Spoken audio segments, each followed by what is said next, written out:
नागौर का दौरा मतलब कांग्रेस की मजबूती। राजस्थान का नागौर किसान या जाट राजनीति का केंद्र कहा जाता है।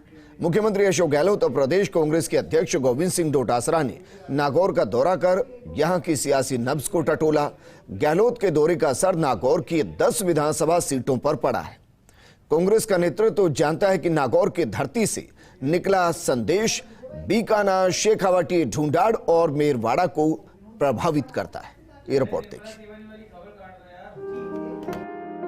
कांग्रेस जब भी संक्रमण काल से गुजरी तब नागौर की धरती ने कांग्रेस को सहारा देने का काम किया। आज भी पूरे देश में कांग्रेस ऐसे ही दौर से गुजर रही है। देश के मानचित्र पर केवल 2 राज्यों में कांग्रेस की अपने दम पर सरकार है। झारखंड और महाराष्ट्र में गठबंधन सरकार कांग्रेस शामिल है। इंदिरा युग में जब आपातकाल ने देश को हिला दिया था, जेपी मूवमेंट की शुरुआत हो चुकी थी। बाबू जगजीवन राम और हेमवती नंदन बहुगुणा इंदिरा गांधी का साथ छोड़ चुके थे। 1977 में आम चुनाव देश में हुए और कांग्रेस सत्ता से बाहर हो गई।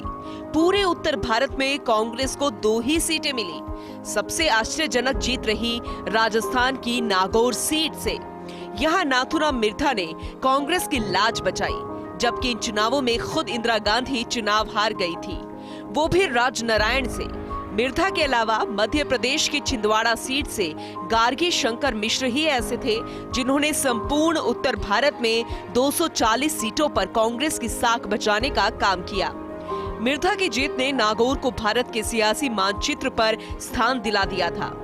मुख्यमंत्री अशोक गहलोत नागौर की धरा का महत्व बखूबी जानते हैं। कांग्रेस की मजबूती के लिए उनका हालिया नागौर दौरा अहम रहा। बीते विधानसभा चुनाव में कांग्रेस को नागौर जिले में 10 विधानसभा में से 6 पर जीत मिली थी।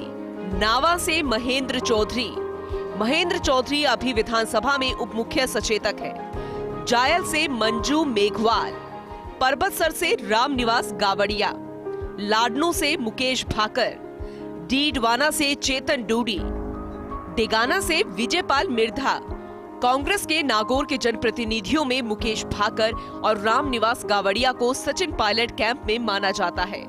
ये दोनों विधायक कांग्रेस के अंदरूनी गुटबाजी के वक्त मानेसर बाड़े बंदी में शुमार रहे थे। उल्लेखनीय है कि दोनों मुख्यमंत्री के हालिया दौरे में भी नहीं दिखे। उधर नागौर में मुख्यमंत्री अशोक गहलोत के सबसे करीबी नेताओं में महेंद्र चौधरी की गिनती होती है। चेतन डूडी और विजयपाल मिर्धा मजबूत राजनीतिक परिवारों से ताल्लुक रखते हैं। चेतन के पिता स्वर्गीय रूपाराम डूडी कांग्रेस के कद्दावर नेता और विधायक रहे थे। विजयपाल मिर्धा का ताल्लुक प्रख्यात मिर्धा परिवार से है। विजयपाल के पिता रिचपाल मिर्धा कद्दावर नेता और विधायक रह चुके हैं। मंजू मेघवाल पिछली गहलोत सरकार में मंत्री रह चुकी हैं। सीएम गहलोत और पीसीसी डोटासरा ने अपने दौरे में नागौर की सियासी जमीन को टटोला। नागौर को फतह करने के लिए भारतीय जनता पार्टी ने गंभीरता दिखानी शुरू कर दी है। बीजेपी और आरएलडी के बीच नजदीकियां साफ तौर पर नजर आ रही हैं। अभी बीजेपी के पास 2 और आरएलपी के पास भी 2 सीट है। बीजेपी और आरएलपी से मिलकर नागौर का लोकसभा का चुनाव जीता था।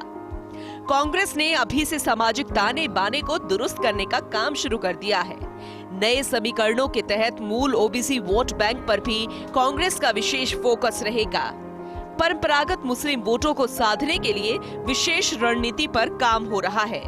भविष्य में नागौर को ज्यादा राजनीतिक प्रतिनिधित्व देने की तैयारी है। यह पहली बार है कि कांग्रेस के राज में नागौर से कोई मंत्री नहीं है। नागौर की कमजोर कड़ियों को ठीक करने के काम में कांग्रेस जुट गई है। नई रणनीति में कांग्रेस के पुराने और समर्पित नेताओं को मजबूती दी जाएगी। नागौर जिले की जनता को बताया जाएगा कि कांग्रेस सरकार ने उनके लिए क्या किया है। वहीं नागौर के जातीय समीकरण की बात करें तो नागौर में जाट राजनीति का बोलबाला है। 10 में से 8 सीटों पर जाट वर्ग के विधायक हैं।